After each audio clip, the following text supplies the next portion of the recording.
حضرت نوح علیه السلام 950 سال برای مردم فقط یک کلمه تعلیم میدادن: لا اله الا الله، غیر الله تعالی دیگر معبودی بر حق نیست. لا اله نیست خدایه، یعنی خدای بر حق نیست الا الله، غیر الله تعالی، یگانه خدای حقیقی الله تعالی است. 950 سال مردم را دعوت به این کلمه کرد. همین گونه دیگر پیغمبرها الله تعالی گفت که ولقد بعثنا فی کل امة رسولا ان اعبدوا الله واجتنبوا الطاغوت.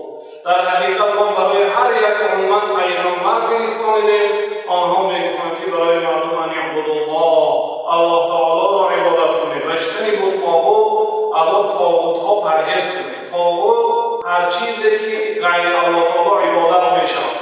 مردم اونها برای خود خدا گرفتند، خواه درخت است، خواه غار است، خواه سنگ است، خواه قبر است، خواه مزار هست، هر چیزی که مردم اعتقاد میکنند و او را بزرگ میشمارند و او را تعظیم میکنند، اون کارهایی که باید نسبت الله تعالی میشد نسبت اون مخلوق میکنند به خدا گرفتند.